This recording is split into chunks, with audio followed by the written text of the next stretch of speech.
ठीक है, day 2 start करते हैं हम। अगर कहीं पे भी किसी को भी कुछ प्रॉब्लम होता है, डाउट होता है या अंडरस्टैंडिंग में प्रॉब्लम होता है तो you immediately raise your voice.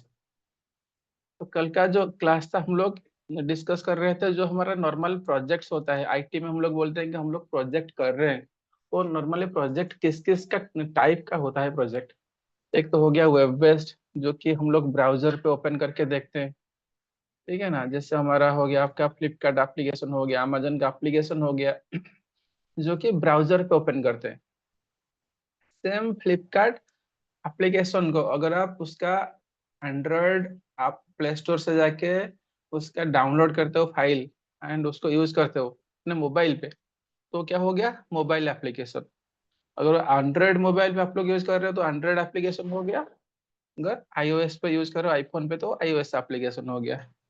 Then और कुछ कुछ एप्लीकेशन है जो कि खाली सिस्टम पे चलता है, डेस्कटॉप पे चलता है, उसको हम लोग डेस्कटॉप बेस्ड एप्लीकेशन बोलते हैं और स्टैंड अलोन एप्लीकेशन बोलते हैं। तो ये तो वेराइटी ऑफ एप्लीकेशन हो गए। इसको हम लोग डेवलपमेंट करते हैं। जो डेवलपमेंट हम लोग करते हैं इसको, तो डेवलपमेंट में क्या क्या फेजेस है, कैसे करते हैं, कौन सा स्टेप्स है, एज ए सॉफ्टवेयर डेवलपर हम लोगों को ये सारा चीज नॉलेज होना जरूरी है। तो जो चीज हम लोग देखते हैं जो विजिबल है, जो यूजर यूज करता है, जो कि फ्लिपकार्ट का एप्लीकेशन हो गया, हम लोग ब्राउजर पे ओपन करते हैं, उसमें लॉग इन करते हैं, ऑर्डर प्लेस करते हैं। जो सारा एक्टिविटी हम लोगों को दिखता है तो उसको क्या बोलते हैं, यूजर इंटरफेस और फ्रंट एंड, जो कि है विजिबल टू यूजर। वो सारा चीज हम लोग डेवलप करने के लिए HTML यूज कर सकते हैं, CSS यूज कर सकते हैं, जावास्क्रिप्ट यूज कर सकते हैं, और CSS का जो लाइब्रेरीज होता है जैसे कि बूटस्ट्रैप हो गया, ये सारा चीज भी हम लोग यूज कर सकते हैं। ठीक है, और ये सारा चीज यूज करने के साथ हम लोग अगर कोई फ्रेमवर्क भी है उसको भी यूज कर सकते हैं। फ्रेमवर्क क्या होता है, जो कि आपको एक सेमी डेवलप्ड कोड प्रोवाइड करेगा। जो यूजर इंटरफेस है उसके लिए जो फ्रेमवर्क सब अवेलेबल है, उसके लिए रिएक्ट भी है, एंगुलर भी है। ठीक है, आप कोई सा भी चूज करके यूजर इंटरफेस वाला कोड बना सकते हो। जो हमें दिखता है वो वाला चीज हो गया आपका यूजर इंटरफेस। जो कि बैकएंड में जो चीज है जहाँ पे हम लोग डेटा को स्टोर करते हैं। डेटा स्टोर करते हैं मतलब user data, logged in information, user का सारा चीज सेव करते हैं। और वो कौन सा ऑर्डर प्लेस किया है, यूजर का एड्रेस क्या है, मोबाइल नंबर क्या है, ये सारा चीज इसको हम लोग नॉर्मली डेटाबेस पे स्टोर करते हैं। डेटाबेस तो डेटा स्टोर हो गया। यूजर इंटरफेस पे जो चीज विजिबल है वो तो आपका हो गया front end. Front end and database के बीच में एक लेयर होता है, उसको बोलते हैं मिडिल लेयर और मिडिल लेयर। ठीक है ना, इसको कभी कभी कोई कोई बैकएंड भी बोलता है, बिकॉज यूआई के बाद ये वाला आता है backend, front end backend database ऐसे बोलते हैं। ठीक है, तो एक्चुअली वो मिडिल लेयर है, जो कि मिडिल मैन की तरह काम करता है। ये मिडिल लेयर क्या होता है एक डायग्राम में आपको दिखाता हूँ। ठीक है ना,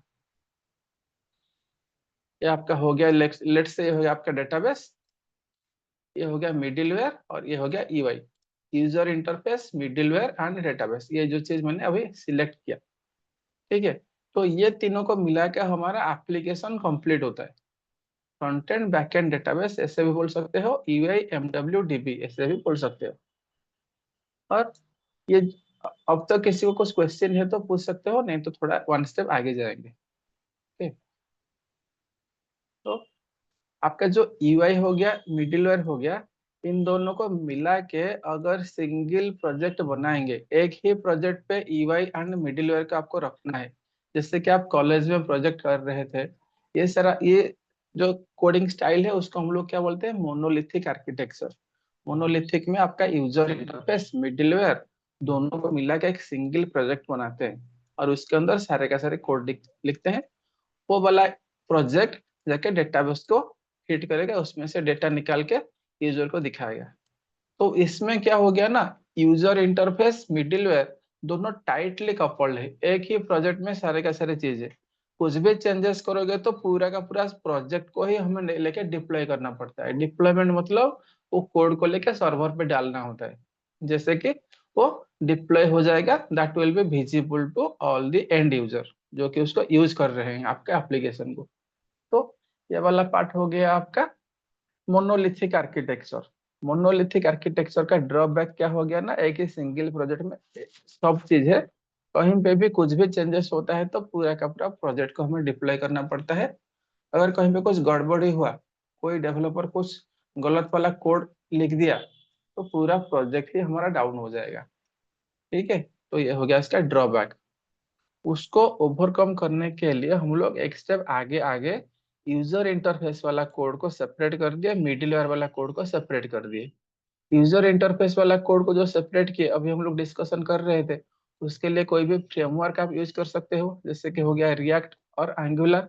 उसमें आप क्या करोगे ना, यूजर इंटरफेस वाला कोड ये सारा चीज लिखोगे। डेटाबेस के लिए आप कुछ भी यूज कर सकते हो, जैसे कि माई एसक्यूएल हो गया या नो एसक्यूएल डेटाबेस कोई भी हो गया, मोंगोडीबी, कोई भी डेटाबेस आप यूज करते हो। Then user interface and database, इन दोनों को कम्युनिकेट करने के लिए, इन दोनों के बीच में जो लिंक सेटअप करने के लिए एक मिडिलवेयर होता है, उसको हम लोग अलग कर दिया अभी। ठीक है ना, पहले तो था हमारा ये वाला आर्किटेक्चर, यूआई एमडब्ल्यू एक ही प्रोजेक्ट और डेटाबेस, इसको कनेक्ट करते थे। अभी हम लोग ईवाई को अलग कर दिए, मिडिलवेयर को अलग कर दिए। हमारे पास अभी जो दिखने वाला चीज है यूजर इंटरफेस, वो सेपरेट हो गया, मिडिलवेयर भी सेपरेट हो गया। तो इसमें बेनिफिट ये है कि एटलीस्ट यूआई के पार्ट एंड मिडिलवेयर के पार्ट दोनों अलग हो गए, but still you can see in this middleware एक ही प्रोजेक्ट होगा, एक ही प्रोजेक्ट में हम लोग सब कुछ डालते हैं। बिजनेस लॉजिक हो गया, ठीक है ना, सर्वर साइड में जो जो कोड करते हैं वो सारा चीज एक ही प्रोजेक्ट में हम लोग डाल रहे हैं। ठीक है, स्टिल ये भी एक ड्रॉबैक हो गया, क्योंकि बिजनेस लॉजिक सारे के सारे बिजनेस को एक ही जगह पे डालना, that will B also be A risky part. कहीं पे भी कुछ भी चेंज करो, पूरा का पूरा प्रोजेक्ट को लेके यहाँ पे भी आपको डिप्लॉय करना पड़ेगा। ये बेनिफिट दे रहा है आपको मोनोलिथिक आर्किटेक्चर के ऊपर, और स्टिल इसका भी ड्रॉबैक है। तो उसको ओवरकम करने के लिए हम लोग क्या कर रहे हैं, ये जो मिडिलवेयर है, उसके अंदर जितने भी सारे आपका सर्वर में जो सर्विसेज है, उसको हम लोग सेपरेट सेपरेट कर देंगे, उसको बोलेंगे माइक्रो सर्विस। ठीक है, तो ये माइक्रो सर्विस का एग्जाम्पल क्या है, एक बैंकिंग एप्लीकेशन का एग्जाम्पल लेते हैं। लेट्स से आपका आईसीआईसीआई बैंक हो गया या एक्सिस बैंक हो गया, या कोई भी वेब एप्लीकेशन का एग्जाम्पल लीजिए। लेट्स से हमारा एसबीआई का आप एग्जाम्पल ले लो। तो उसमें हम लोग क्या क्या एक्टिविटी कर रहे हैं, एक बैंकिंग एप्लीकेशन में हम लोग हमारा लोन को ट्रैक कर पा रहे हैं, हम लोग बैलेंस ट्रांसफर कर पा रहे हैं, we can do maybe fund transfer, we can check our loans, we can do check offers, we can do UPI payments. ठीक है, क्रेडिट कार्ड वाला पार्ट भी कर सकते हैं। तो ये जो डिफरेंट डिफरेंट फंक्शनैलिटी हो गया, ठीक है ना, इसको हम लोग एक एक सर्विस बना लेंगे, एक एक प्रोजेक्ट सबके लिए बना लेंगे। जिससे कि हमारा फंड ट्रांसफर हो गया, फंड ट्रांसफर करने के लिए जो जो प्रोसीजर है, जो जो कोड है, वो रिलेटेड कोड एक ही प्रोजेक्ट के अंदर डाल देंगे, तो एक अलग सा सर्विस हो जाएगा। ठीक है, देन हमारा लेट्स से लोन्स, पूरा का पूरा लोन को ट्रैक करने के लिए एक प्रोजेक्ट बना लिया हम लोग। वहां पे क्या क्या कोड डालेंगे, पूरा लोन का एक्टिविटी सब कुछ डालेंगे उसके अंदर। ठीक है,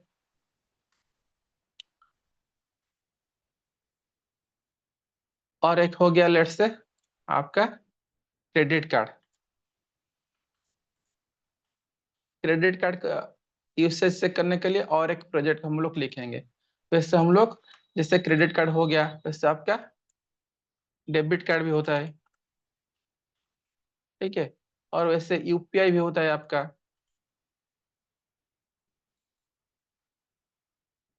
ये जितना सारा सर्विस है, ऐसे सबको हम लोग अलग अलग प्रोजेक्ट बना के उसको सेटअप करेंगे। उस पे बेनिफिट क्या मिलेगा, ठीक है ना, ये हो गया आपका एक micro service architecture. Micro service architecture में हम लोग क्या कर रहे हैं, अलग अलग सर्विसेज बना रहे हैं ईच एंड एवरी एक्टिविटी के लिए।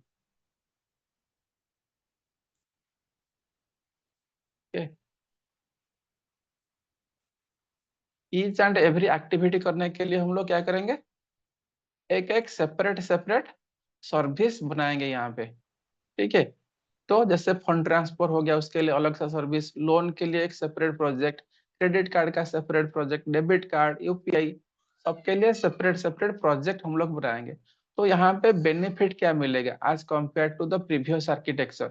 यहाँ पे ये बेनिफिट मिलेगा कि अगर आपका लोन वाला प्रोजेक्ट में कुछ भी चेंजेस है, कुछ भी प्रॉब्लम है, वो फंड ट्रांसफर वाला प्रोजेक्ट को इम्पैक्ट नहीं करेगा। क्यों? बिकॉज इन दोनों का कोड बेस अलग है, दोनों सेपरेट प्रोजेक्ट में है, दोनों सेपरेट सर्वर पे रन हो रहे हैं, ठीक है ना। तो ये सारा चीज अगर करते हैं हम लोग, तो ये प्रोजेक्ट मतलब लूजली कपल्ड हो जाएगा। लूजली कपल्ड मतलब किसी किसी एक प्रोजेक्ट का दूसरे प्रोजेक्ट के ऊपर इतना इम्पैक्ट नहीं रहेगा।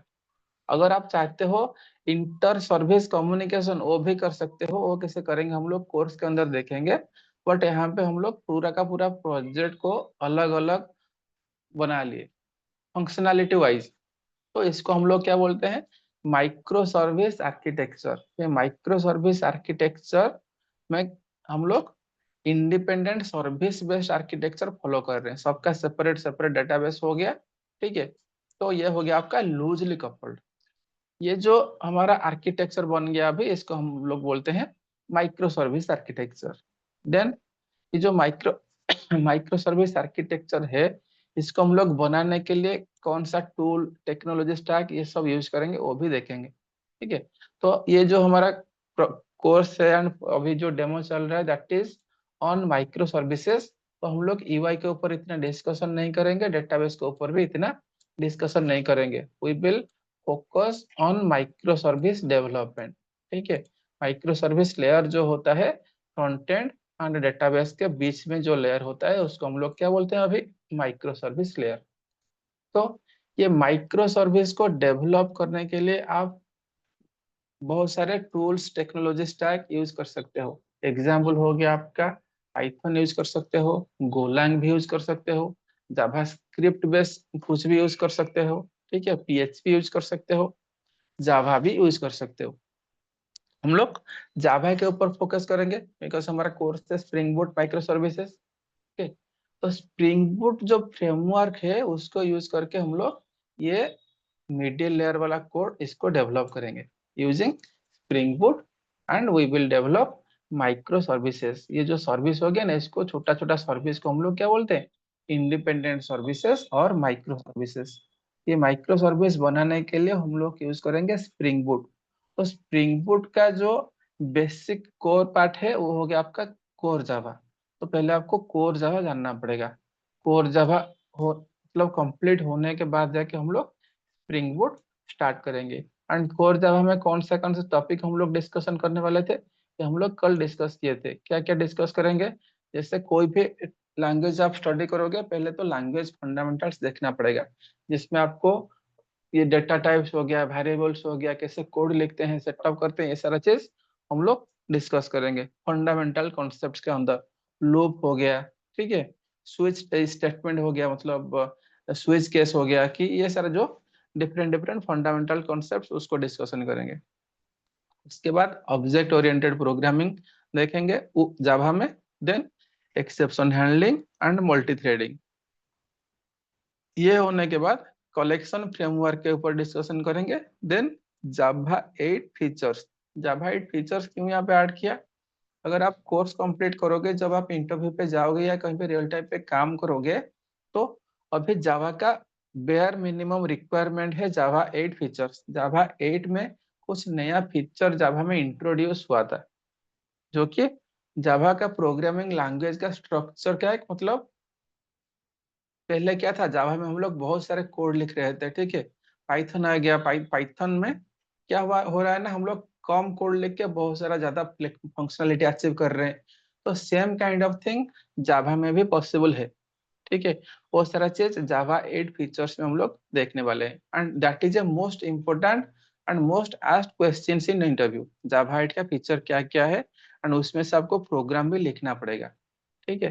तो जावा 8 फीचर को हम लोग देखने वाले हैं। उसके बाद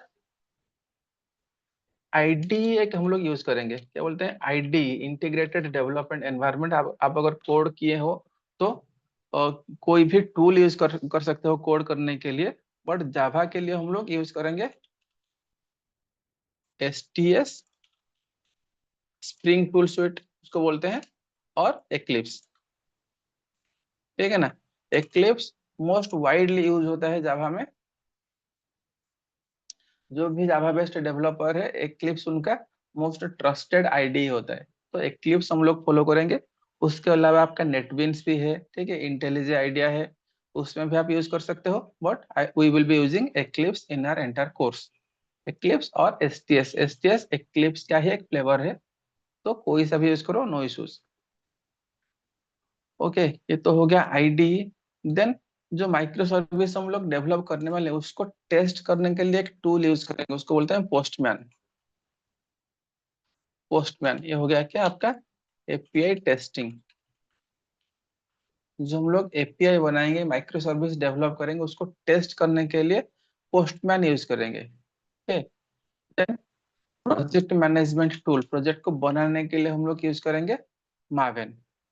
ये सारा चीज हम लोगों का कोर्स के अंदर इंक्लूडेड है। अपार्ट फ्रॉम दैट हम लोग काफका कैसे इम्प्लीमेंट करते हैं वो भी देखेंगे, and spring boot Kafka integration ये भी देखने वाले हैं। Spring boot Kafka integration.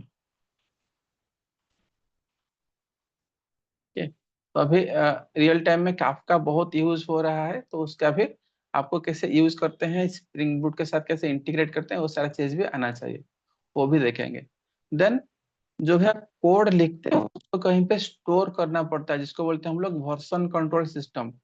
Version control क्या होता है, एग्जाम्पल आप एक प्रोजेक्ट पे काम कर रहे हो, तो आपका अभी आज कुछ इम्पोर्टेंट मॉड्यूल का कोड आप लिखे हो, दिन भर लग के लिखे हो, एंड शाम को आप घर चले गए। उसके बाद टुमारो, कल आपका मतलब तबीयत खराब हो गया, तो आप प्रोजेक्ट में कंटिन्यू नहीं कर पाओगे। ठीक है। किसी और डेवलपर को आपका जो काम आप जहाँ तक कंप्लीट किए हो, उसके बाद किसी और को कंटिन्यू करना पड़ेगा। तो वो बंदा कैसे आपका सिस्टम से कोड लेके जाएगा, अगर आपके सिस्टम पे कोड है, उसको आप कैसे सेंड करोगे। मेल पे तो कोड सेंड नहीं कर पाओगे, क्योंकि वो सिक्योरिटी इशू रेज हो जाएगा। ठीक है। पेन ड्राइव तो अलाउड नहीं है प्रोजेक्ट में। तो उसी कोड को एक सेंट्रल सर्वर में हम लोग स्टोर करेंगे। ठीक है। तो जहाँ पे हम लोग कोड को स्टोर करेंगे, वहां से सब डेवलपर का एक्सेस उसी कोड को होना चाहिए। तो उसको क्या बोलते हैं, वर्जन कंट्रोल सिस्टम। ठीक है ना। तो वर्जन कंट्रोल सिस्टम हमारा दो टाइप का हो गया, एक तो सेंट्रलाइज्ड, एक हो गया डिसेंट्रलाइज्ड और डिस्ट्रीब्यूटेड। सेंट्रलाइज्ड वर्जन कंट्रोल का सिस्टम भी कुछ डिमेरिट है, इसलिए सब लोग अब डिसेंट्रलाइज्ड और distributed version control system use कर रहे हैं। वो सारा चीज भी हम लोग देखेंगे कैसे उसको सेटअप करना है। तो डिस्ट्रीब्यूटेड वर्जन कंट्रोल सिस्टम का यूज करने के लिए हम लोग गिट एंड गिटहब यूज करेंगे, that is A bare minimum requirement nowadays. आप कोई भी डेवलपमेंट काम करो, यूजर इंटरफेस वाला काम करो या बैकएंड का काम करो, ठीक है ना, you should know the version control system Git and GitHub. ये सारा चीज तो कवर करने वाले हम लोग। देन उसके बाद प्रोजेक्ट आपको एक रियल टाइम एग्जांपल हम लोग दिखाएंगे करके, कि रियल टाइम में आप अगर कुछ कोड करते हो तो वो जाके लाइव प्रोजेक्ट में कैसे ये डिप्लॉय होता है। अभी नाउअडेज आपको, आप सब लोगों को पता होगा, DevOps is becoming more popular for the, why it is becoming more popular. उसका जो सीआई सीडी पार्ट होता है, कंटिन्यूअस इंटीग्रेशन, कंटिन्यूअस डिप्लॉयमेंट और डिलीवरी। ठीक है ना। मतलब इमीडिएटली आप कुछ भी कोड लिखोगे, वो कोड जाके आपका सर्वर पे ऑटोमेटिक डिप्लॉय हो जाएगा, वो सीआई/सीडी के पार्ट होता है। ठीक है। तो वो सारा चीज करने के लिए हम लोग यूज करते हैं डेवऑप्स का सारे के सारे टूल। तो इसमें हम लोग आपको सेटअप करके गो थ्रू कर पाएंगे, सो दैट आप जब इंटरव्यू फेस करोगे, आपके पास रियल अंडरस्टैंडिंग होगा कि हाँ, इस टाइप का इम्प्लीमेंटेशन रियल टाइम में होता है। ठीक है। तो ये सारा चीज हमें कवर करना है, बट ये डेवऑप्स का जो पार्ट्स होता है, ये हम लोग कवर नहीं करेंगे। उसमें सेटअप करके आपको खाली दिखाएंगे कि ये आप अपना कोड जब गिटहब पे डालते हो वर्जन कंट्रोल सिस्टम में, उसके बाद क्या होता है। so that you will be having the proper understanding. ठीक है, तो ये सारा चीज तो हो गया कोर्स कंटेंट्स। ठीक, अपार्ट फ्रॉम दिस, हाँ अभी ये स्प्रिंग बोर्ड वाला यहाँ पे मैंने एम्प्टी छोड़ा है। स्प्रिंग बोर्ड के अंदर हम लोग क्या क्या टूल यूज करने वाले हैं। ठीक, तो let me note it down. Spring board के अंदर तो स्प्रिंग का जो बेसिक फीचर होता है Spring Core, then Spring context,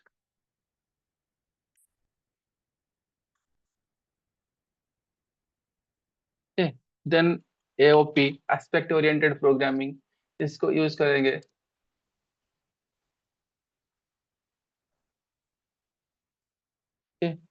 then JPA database connectivity, database call करने के लिए स्प्रिंग के साथ कैसे कनेक्ट। स्प्रिंग का आपका हो गया स्केड्यूलर,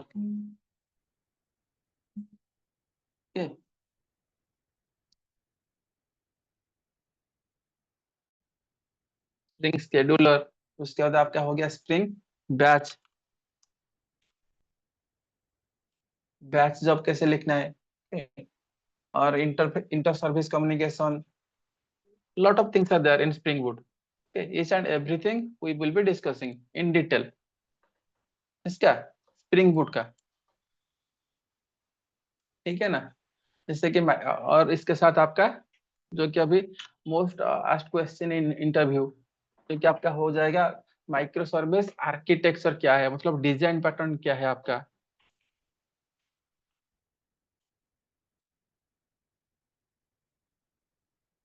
डिजाइन पैटर्न्स क्या क्या आप लोग फॉलो करोगे। ठीक है, इसके ऊपर अभी बहुत सारे क्वेश्चन आता है अगर आप डेवलपर प्रोफाइल में इंटरव्यू पे जाते हो तो। What design patterns you know. Okay, micro service architecture क्या होता है, ये सारा चीज हम लोग डिस्कस करेंगे। Then distributed server, admin server, config server, event driven architecture, ठीक है ये सारा चीज। देन फैन क्लाइंट क्या होता है, ये सारा चीज स्प्रिंग बूट के अंदर डिस्कशन करने वाले हैं। तो कोर्स कंटेंट वंस कवर हो जाएगा तो आपको हम लोग मॉक इंटरव्यू आपका सेट करेंगे। ठीक है, इंटरव्यू प्रिपरेशन के लिए हम लोग ये क्या करते हैं, इंटरव्यू में जो जो क्वेश्चन आएगा पैटर्न, वो सारा चीज आपके साथ शेयर करेंगे। मॉक इंटरव्यू, उसके साथ रिज्यूम प्रिपरेशन, ये सारी चीज भी प्रोवाइड करते हैं। ठीक है, तो ये तो हो गया आपका कोर्स ओवरव्यू, हम लोग कोर्स में कौन सा चीज कवर करने वाले हैं। इसके ऊपर कुछ क्वेश्चन या डाउट्स है क्या।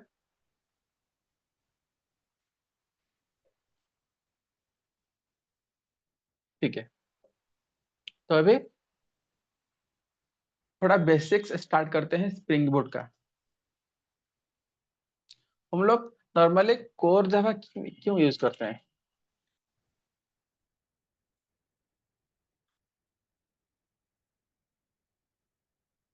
We use Core Java to develop standalone and web applications.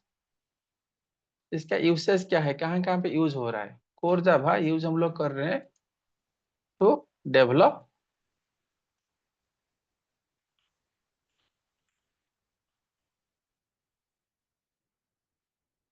Standalone and web applications.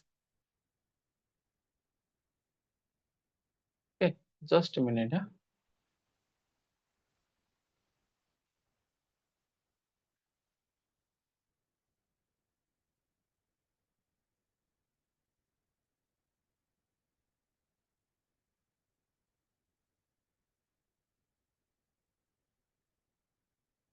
To develop standalone and web applications हम लोग कोर जावा यूज करते हैं। तो वेब एप्लीकेशंस होता है, नॉर्मली जो वेब एप्लीकेशंस होता है वो रन कैसे करता है। Web applications they run on top of A server. ठीक है, वेब एप्लीकेशन को रन करने के लिए हमें एक सर्वर चाहिए। Need a server to run web application. Example कौन सा सर्वर हो गया आपका।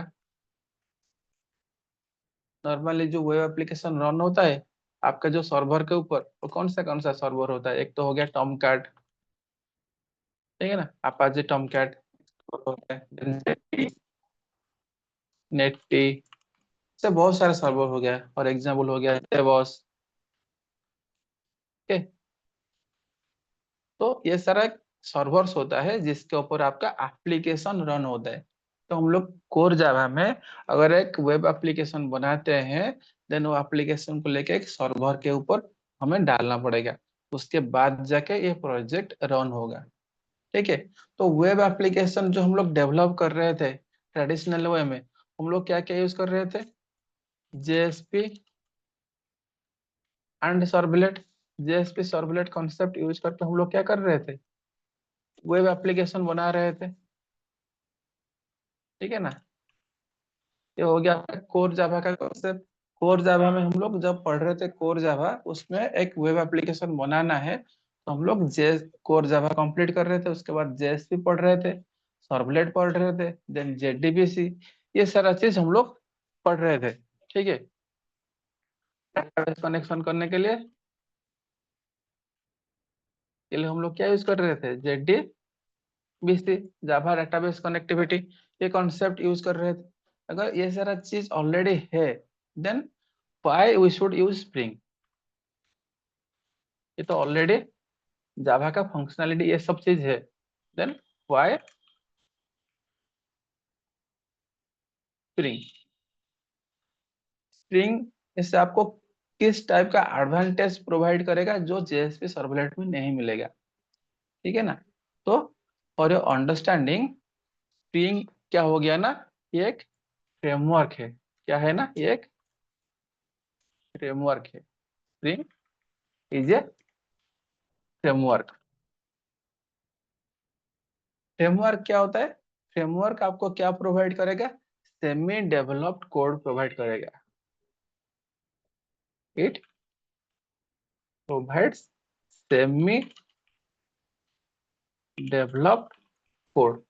मतलब आप अगर डाटाबेस कनेक्टिविटी कर रहे हो तो आपको पूरा का पूरा connection string and each and everything, connection को कैसे मैनेज करना है, कैसे कनेक्शन को टर्मिनेट करना है, ईच एंड एवरी लॉजिक आपको खुद का खुद मतलब लिखना पड़ेगा। अगर कुछ भी लॉजिक आप मिस करते हो तो आपका प्रोजेक्ट में वो वाला पार्ट में प्रॉब्लम आ जाएगा। तो फ्रेमवर्क क्या करता है, ये जो सेमी डेवलप्ड कोड है ना, उसमें ऑलरेडी आपको रेडीमेड कोड मिल जाएगा जो कि फ्रेमवर्क हैंडल करेगा।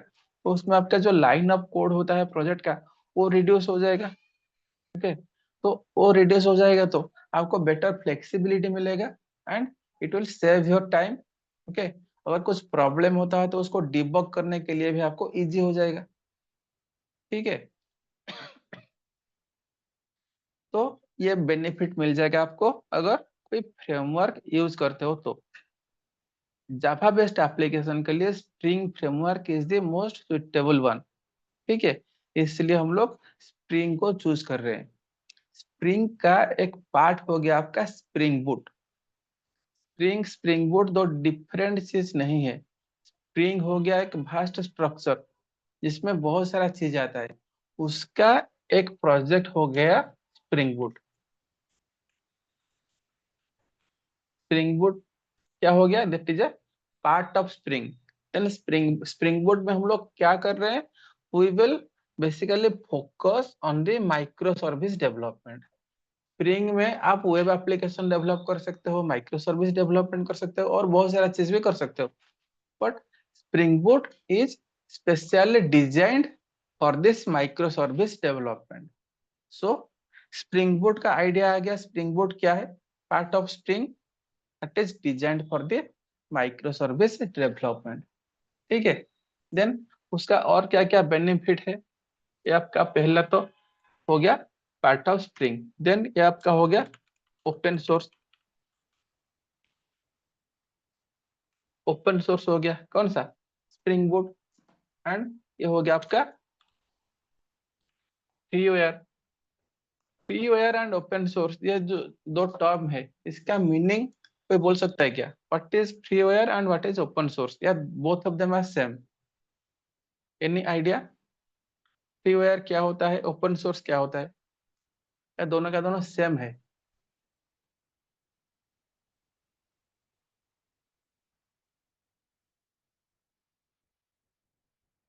ठीक है, let me answer this question. इन्होंने तो चार्ट पे रिप्लाई किया। अच्छा, दोनों के दोनों सेम नहीं है प्रणब, तो दोनों के दोनों में डिफरेंस क्या है? फ्रीवेयर क्या होता है, ओपन सोर्स क्या होता है, कुछ idea? Okay, let me clarify this point. जो फ्रीवेयर होता है उसको आपको यूज करने के लिए कुछ पेमेंट करना नहीं पड़ेगा। एग्जाम्पल, जिससे आपका आप विंडोज ऑपरेटिंग सिस्टम यूज कर रहे हो, विंडोज फ्री है या पेड है? Any idea? Windows paid version है, उसके लिए हम लोगों को लाइसेंस लेना पड़ेगा। जो एंटीवायरस यूज करते हैं उसके लिए भी हम लोग सब्सक्रिप्शन लेते हैं, ठीक है ना। ये पेड वर्जन हो गया। जो कि VLC मीडिया प्लेयर है, नोटपैड प्लस प्लस है, ये सारा चीज क्या हो गया, फ्रीवेयर के कैटेगरी में आता है। ठीक है। जो फ्रीवेयर होता है उसके लिए हम लोगों को लाइसेंसिंग कॉस्ट नहीं लगता है, तो that is called as freeware. Then open source क्या होता है? ओपन सोर्स मतलब उसका सोर्स कोड ओपन है। जैसे VLC मीडिया प्लेयर है, उसका सोर्स कोड ओपन तो नहीं है, नोटपैड का सोर्स कोड ओपन नहीं है। अगर सोर्स कोड ओपन होता है तो उसको लेके आप उसका कोई कॉपी सेम टाइप का सॉफ्टवेयर भी बना सकते हो। ठीक है, सोर्स कोड ओपन है तो। सोर्स कोड अगर ओपन नहीं है तो उसका आप कुछ मॉडिफाई नहीं कर सकते हो। स्प्रिंग बूट हो गया आपका ओपन सोर्स। ठीक है, तो spring boot is both freeware and open source, and it is the extension of spring framework. ठीक है, स्प्रिंग फ्रेमवर्क का एक्सटेंशन है। तो अगर आपके मतलब एक क्वेश्चन आपको आ रहा होगा कि अगर स्प्रिंग बूट हम लोगों को यूज करना है तो हमें स्प्रिंग का सारा चीज सीखना है, उसको पूरा का पूरा सीखने के बाद ही स्प्रिंग बूट सीख सकते हैं क्या? वैसे नहीं है, because spring framework is loosely coupled. आपको जो जो मॉड्यूल चाहिए आप यूज कर सकते हो, जो नहीं चाहिए आप यूज ना करो, कुछ इश्यू नहीं है। ठीक है, सॉरी। तो ये हो गया आपका स्प्रिंग बूट का थोड़ा बहुत इंट्रोडक्शन। ये इसका ऑथर जो है रॉड जॉनसन है, एंड इसका जो स्प्रिंग का करंट वर्जन है 6.x। हम लोग स्प्रिंग बूट का 3.x यूज करने वाले हैं। उसका एक ऑफिशियल वेबसाइट है start.spring.io, यहाँ से जाके आप प्रोजेक्ट भी क्रिएट कर सकते हो। कैसे करना है ये सारा चीज क्या है, we will discuss it deeply. जैसे कि यहाँ पे देखो, ग्रुप आईडी एक हो गया, artifact ID, name, description, packaging क्या होता है, वार जार इसका अंदर डिफरेंस क्या होता है, स्नैपशॉट क्या होता है। ठीक है, ये बिल्ड टूल जो मावेन हो गया, ग्रेडल हो गया, कॉटलिन, ये सारा चीज क्या है एग्जैक्टली, डिपेंडेंसी कैसे ऐड करते हैं, each and everything we will look into it. Okay, तो अभी लेटेस्ट जो वर्जन है आपका स्प्रिंग बोर्ड का 3.5.6, we will be using this 4004.x। अभी तो स्नैपशॉट वर्जन चल रहा है, हम लोग 4.x यूज नहीं करेंगे, 3.x यूज करने वाले हैं कोड में। In each and every example we will be using 3.5.x। जो भी लेटेस्ट वर्जन होगा उस टाइम वो वाला चीज यूज करेंगे। ठीक है, तो स्प्रिंग का अगर आप कोड बनाते हो तो ऑटोमेटिकली वो एक सर्वर के साथ इनबिल्ट आता है, you just like plug and play. ठीक है, तो ये तो हो गया आपका स्प्रिंग का एंड स्प्रिंग बोर्ड का एक इंट्रोडक्शन हो गया। ठीक है, एंड हमारा जो कोर्सेस ऑफ स्टडी जो जो है वो सारा चीज हम लोग तो डिस्कशन किए। एक तो फ्रीवेयर क्या है, ओपन सोर्स क्या है, ये भी डिस्कशन किए। ठीक है, आपका क्या बोलते हैं फ्रेमवर्क क्या होता है, ये सारा चीज ओवरव्यू डिस्कशन किए। नेक्स्ट क्लास में हम लोग क्या डिस्कशन करने वाले हैं, वी विल डिस्कस, मतलब एक लाइव एग्जांपल करके देखेंगे कोड को कैसे 5-10 मिनट के अंदर कोड सेटअप करके लाइव सर्वर में हम लोग कैसे उसको रन करके देख सकते हैं, वो भी सारे के सारे चीज देखने वाले हैं। ठीक है, आज के क्लास हम लोग यहीं पे बंद करते हैं। अगर किसी को कुछ क्वेश्चन है आप अभी पूछ सकते हो।